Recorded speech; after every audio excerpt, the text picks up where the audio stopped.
So Blackburn Rovers' return to the Championship is complete, but just how well did we perform this season? We're going to break down the numbers next.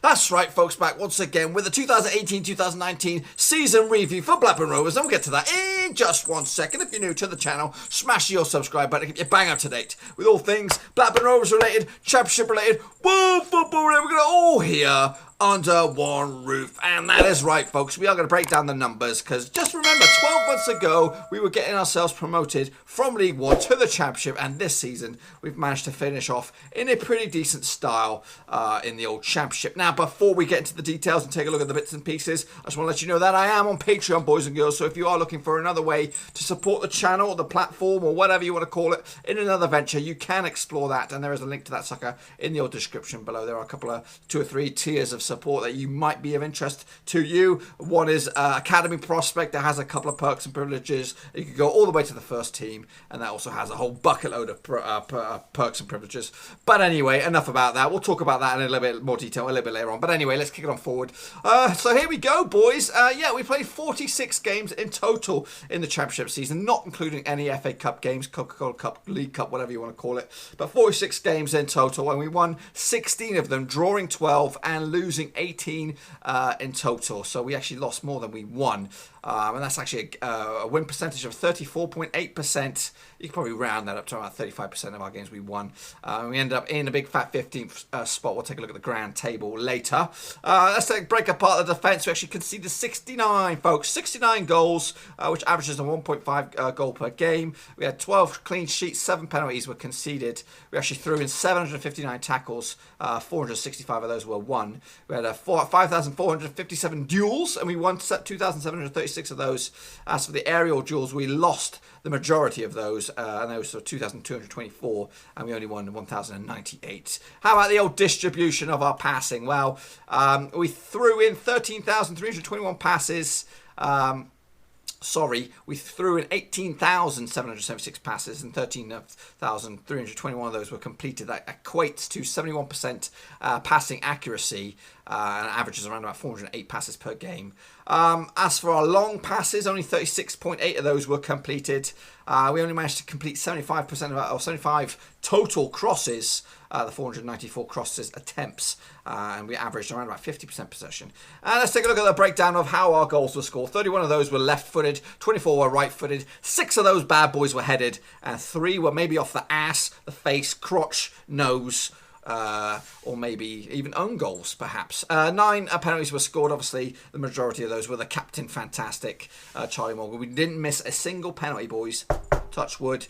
We scored 57 goals inside the box, 7 outside the box, and 2 were set pieces. Now, I actually have a little bit of a disagreement with the statistics. I'm sure Charlie Mulgrew scored from a free kick against Borough. He also scored a couple of corners, I'm sure. I think he scored more free kicks than just the 2. So I'm not too sure about that, but also those games may have been in the cups. But anyway, a quick breakdown of some numbers here for you boys and girls. So the average, or the highest goal scored that we performed, or the highest amount of goals scored in one game by Blackburn was the 4-2 result against Sheffield Wednesday, so 4 goals scored.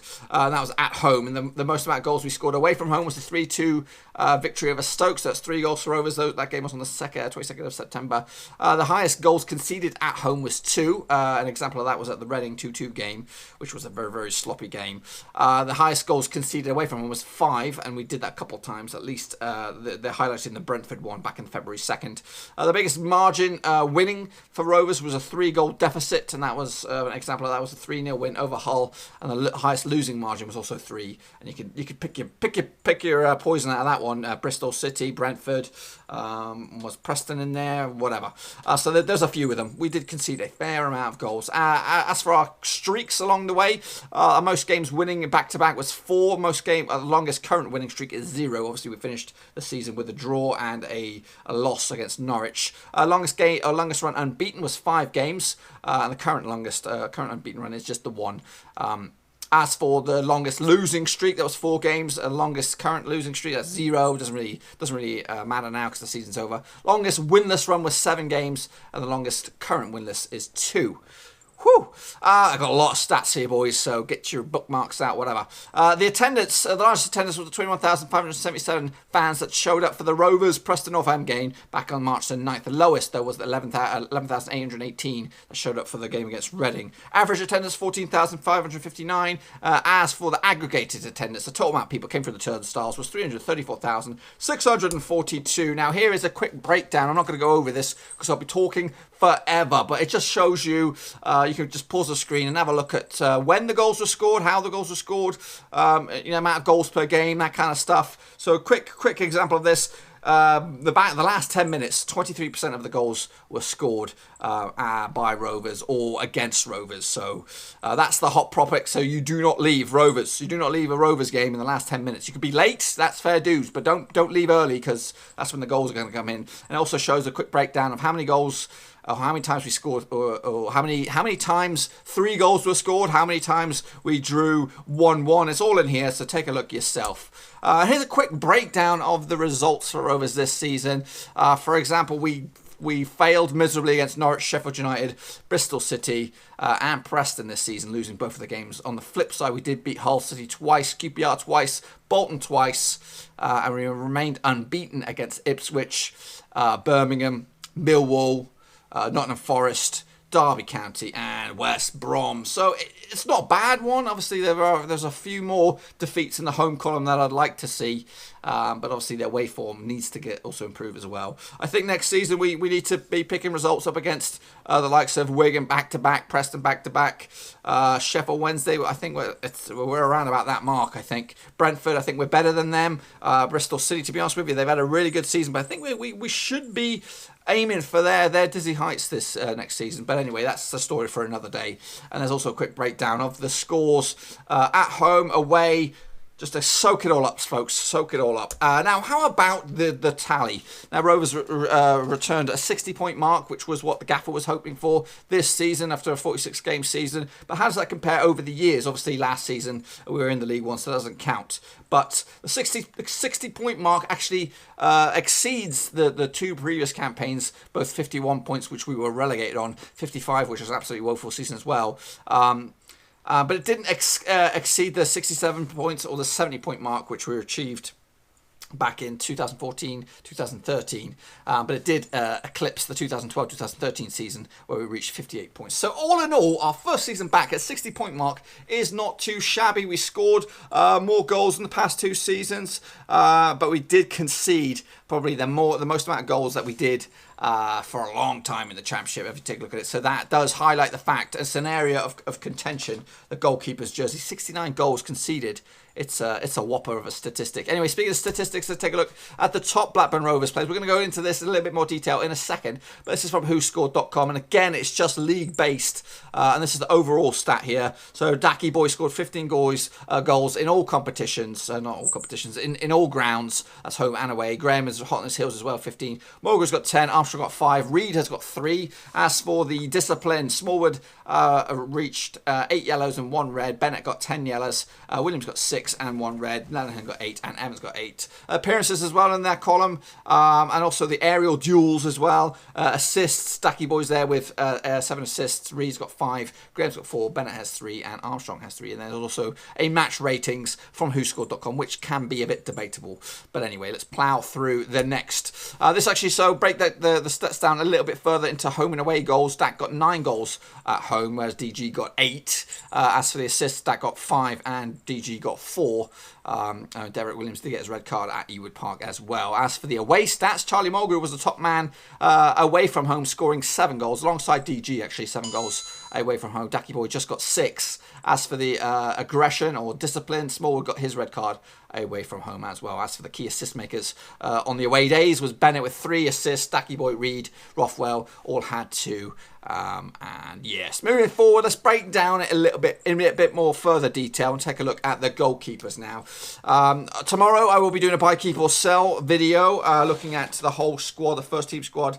So all these names will crop up again tomorrow. But I don't want you to judge, because I'm going to give everybody a match rating or a season rating here, like rating it from an A+ all the way down to a D- or whatever. But those gradings don't necessarily affect their buy, keep or sell ability or future, because, for example, a lot of players are going to get low ratings purely because of the fact that they didn't play many games. For example, Harry Chapman, I think he played 2 games. I think he's going to get a low rating, but he just arrived. So don't think, he's got no future under my eyes, but just take a look and just pop back tomorrow and take a look at the buy, keep or sell. Anyway, so Andy Fisher, obviously, I think he was on loan at a lower league club this season, so he didn't really get much. He didn't get any game time. Lautweiler came in towards the back end of the season, and obviously David Raya was the first choice.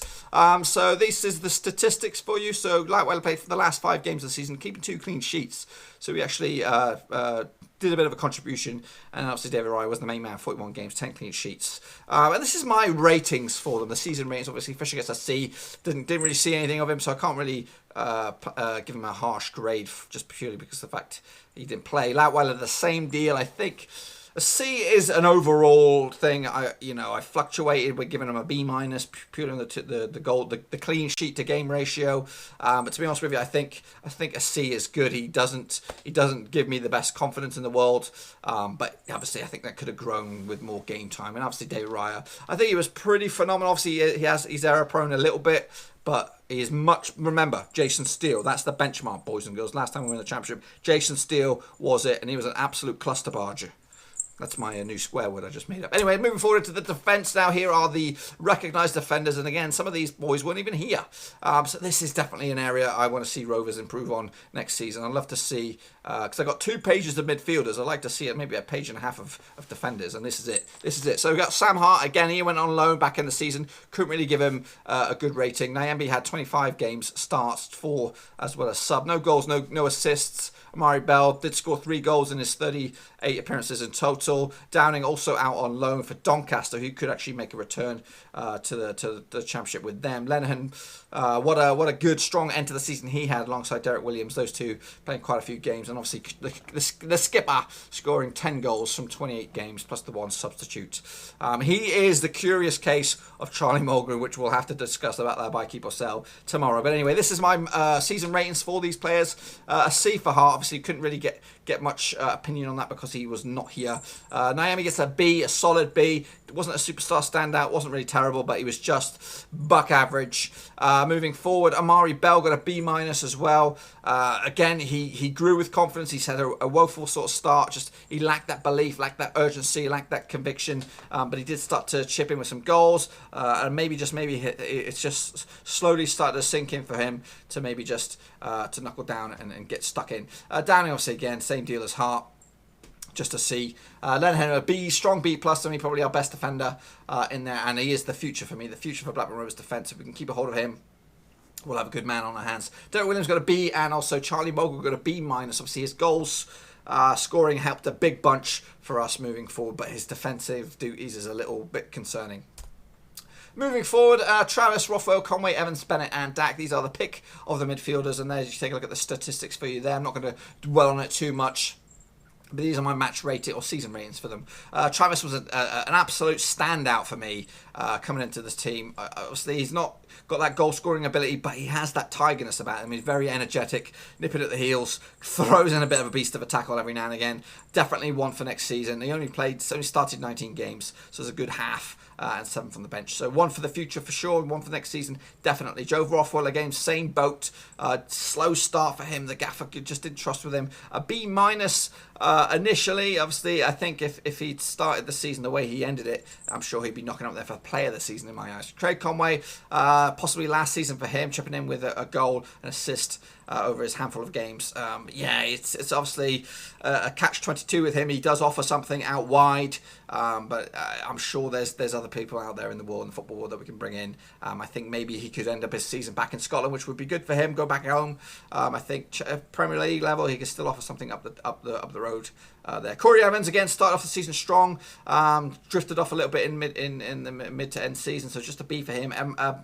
Elliot Bennett, a player that is Mr. Reliable, and I see a good value in having him stick around next season, but we'll talk more about that tomorrow. B minus for him, just because because of his hodgepodgeness, you don't know where you stick him. He does run his socks off and all that kind of stuff, but he needs a bit of an identity. He needs to knuckle down a position. He is kind of like James Milner.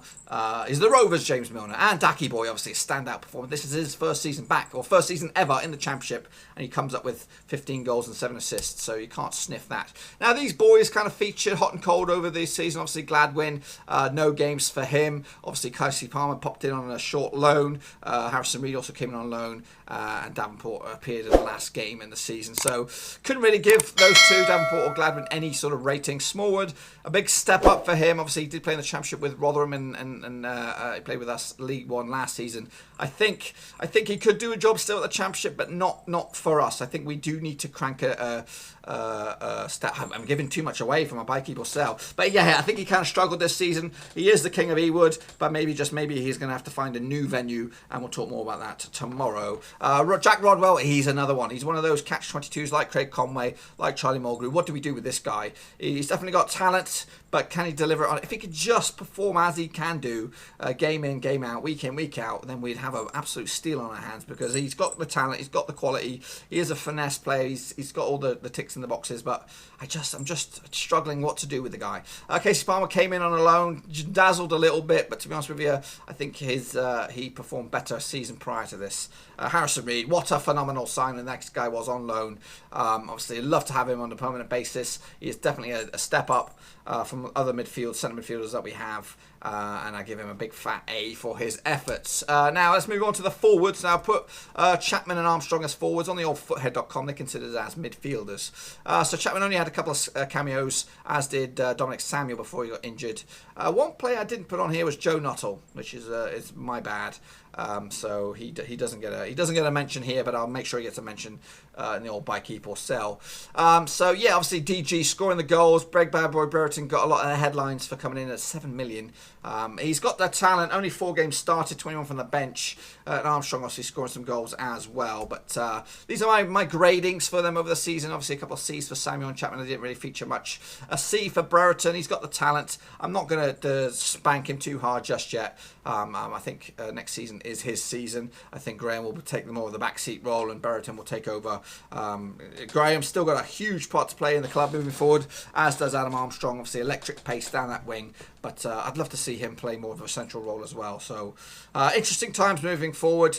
But yes, that is that. Now, what about my opinions for players of the season, the annual awards? Obviously, Blackburn Rovers have had their own awards, and I agree with some of them, but I also disagree with some of them. So, you know what? This time last season, I went all out and I did a Fancy Pants review and Fancy Pants end of season awards. I don't have the time for that this season, and obviously last season was a benchmark season with a good end to it. So maybe next year when we get promoted to the Premier, I'll dig out the old blue tux. But anyway, so these are my Blackburn Rovers season awards. Once again, we're going to take a look at who I think is the signing of the season, who scored the goal of the season, the team of the season for me, young player of the season, and of course the main one, the player of the season award. So here are my nominees for the signing of the season. First and foremost, we have Harrison Reed, obviously joining us on loan from Southampton. He had a tremendous season with Norwich, but he stepped up the plate for Rovers and scored some goals. It was a thorn in most team sides in the Championship,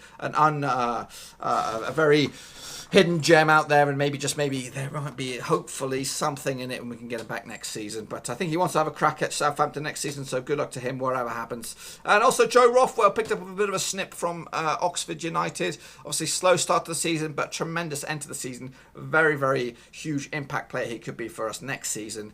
But all in all, good bit of business. And then speaking of business, expensive bit of business, Big Bad Boy Brereton, obviously a costly one, but this could end up being a player that could be worth 30 or 40 million pounds in the grand scheme of things. If he hits the ground running, he is 20 years old, 19, 20, something like that. He may even be 18, forever I know. But yeah, not a huge impact just yet, but the signs are there. But for me, the signing of the season will go to Joe Rothwell. That's right. He picks up the award due to his late flurry of impact. He's an electric player, one I'm looking forward to next season.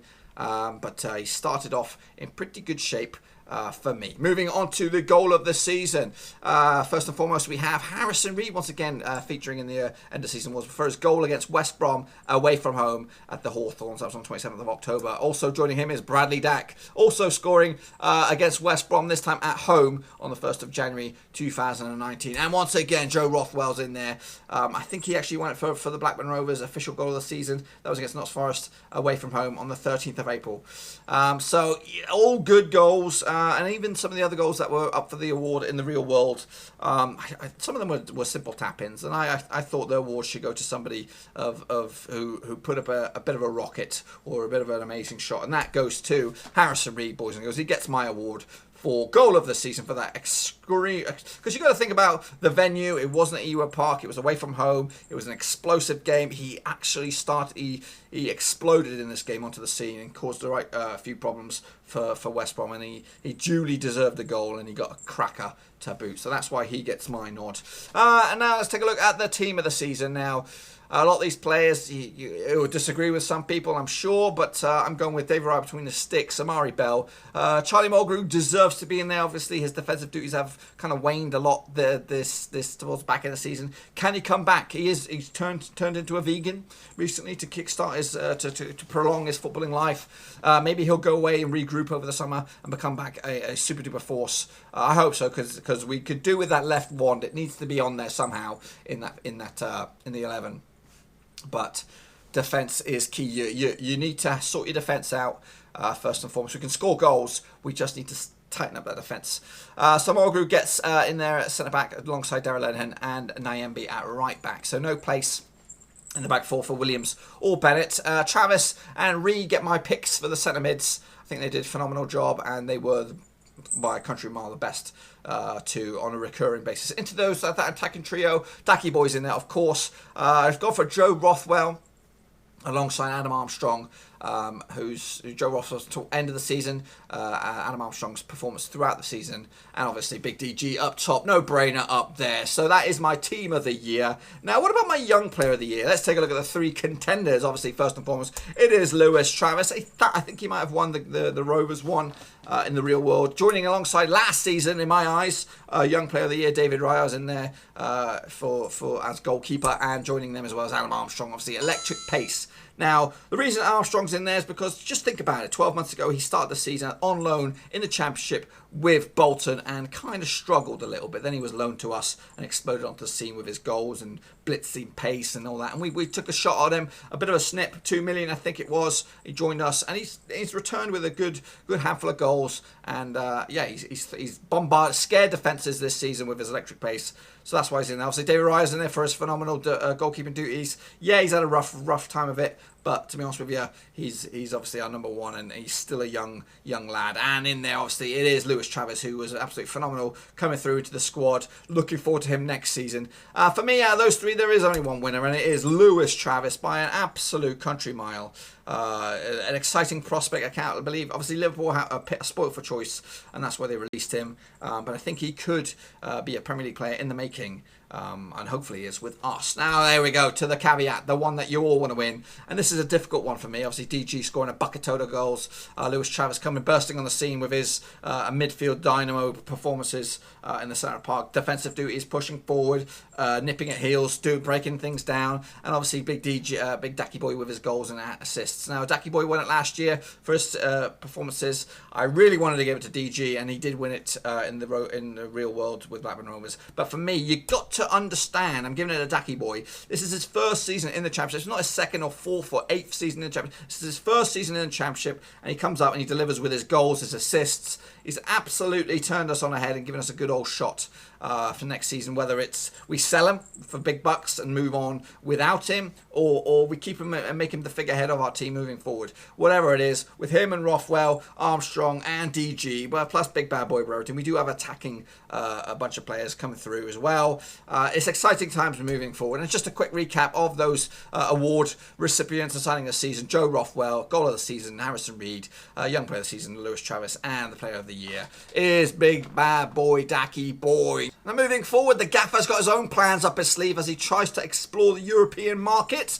Who's he got up his sleeve? Well, let's take a little listen in this micro version of Talking Heads. Recruitment is crucial. You have to strengthen, you have to find the players that'll fit into the jigsaw puzzle that you're going to put out on the pitch, and that's what we aim to do this year. Recruitment's been up and running for a year or so. Foreign recruitment abroad in Europe hasn't been up that long, of course. It's been up a few months. We've been out in the market looking, but if we can find a few gems to strengthen the group, then we'll see how we go next year. Now, moving forward into the 2019-2020 Championship season, Blackburn Rovers needs you, boys and girls. That's right. I am on the lookout for Rovers fans to come in and preview the matches of next season, one-on-one via Skype, just like I did this season, but with opposing fans. I'd like to incorporate an actual Rovers fan. Obviously, I'm a Rovers fan, but I'm looking out for other ones to get a different kind of point of view.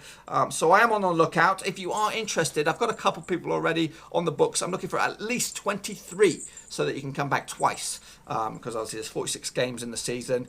Obviously, you know, we can talk about availability and all that kind of stuff, and I can work around it. I am pretty flexible in the mean of things. Saucy, slow down there, if you know what I mean. But yes, I do need you. If you're interested, stick your name in the comment section down below, or pop over to Twitter and smash a follow and DM me that way. Whatever you want to do, check it out, please. I need 23 of you. In fact, we need 21 of you. But whatever it is, hop on board.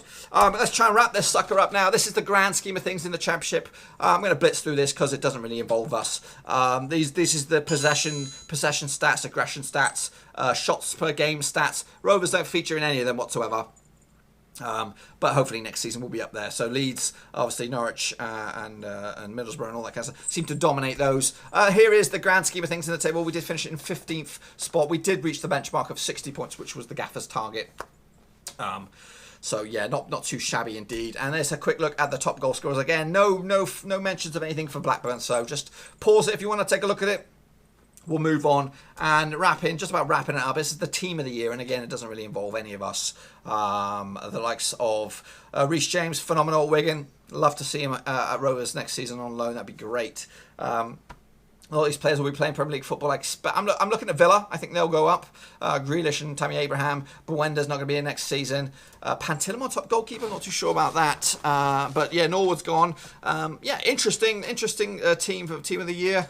But that, my friends, is going to wrap up this sucker. I am available on Twitter and I'm on Twitch as well. I just want to let you know that the Rovers content on the channel will kind of reduce temporarily over the next few weeks, as I need to unwind, I need to take a backseat role for the new season. I've got to do a lot of graphics and all stuff behind the scenes. But the videos will keep coming on. I will be doing a lot of international prediction videos over the next few weeks, because there's some tournaments over in Africa, South America, over here in the US, Gold Cup and all that. So those will be the dominating flavour of the month. Over here on the channel. But once the transfer news kicks in into top gear, I will return with maybe a regular weekly Rovers update, or bi-weekly, or every 2 weeks a Rovers update to provide you with any Rovers news. And also if there's any breaking Rovers news, I'll have a little breaking news video. Yeah, next season hopefully will be huge for the channel, as I expect to increase the amount of content and try and push this platform to the next level, with or without your support. You know, I do have a Patreon page.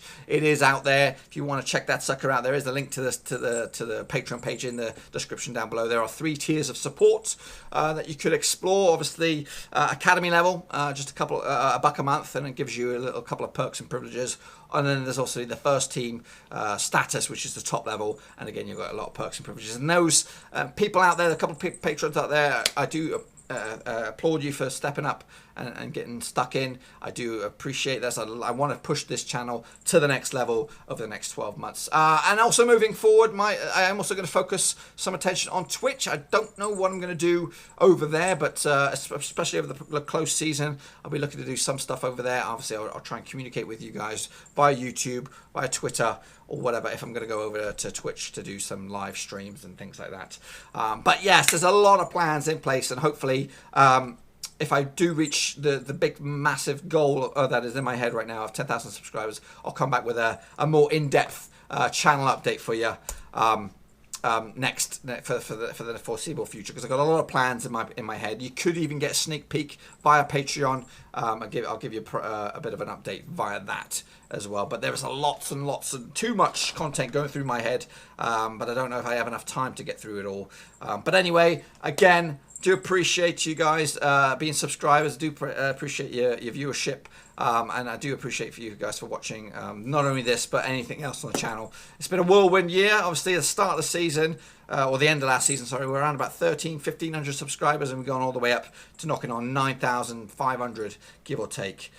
So it's been a tremendous year. Hopefully, we can match that, if not beat that. In the next 12 months. Hopefully, we also on a Rovers point of view, we do perform better and maybe get into those players. But anyway, folks, I'm going to bounce out of here. It's a lot of content or a lot of data to kind of absorb in this video, a season review video. If you've got any other ideas that you'd like to see on the channel, let me know. Stick your opinions and thoughts in your comment section down below. I do appreciate whatever you guys say. I soak it up. I'll take out my notepad and I'll scribble down your ideas. And maybe we'll go from there. But anyway, until then, I'm going to let you get out of here. Thumbs up, subscribe. I'm back very soon, somehow, someplace. But for Blackburn Rovers' point of view, I'm going to take a wee break. Oh, no, tell a lie. I'm back tomorrow. I'm back tomorrow with the stinking buy, keep, or sell. Thanks again for watching. Please like, share, and most importantly, hit the subscribe button to keep you bang up to date with all things Blackburn Rovers related, championship related, football related. We've got it all covered right under one roof. And while I still have you, please be sure to check out some of the old videos scattered along here. I hope.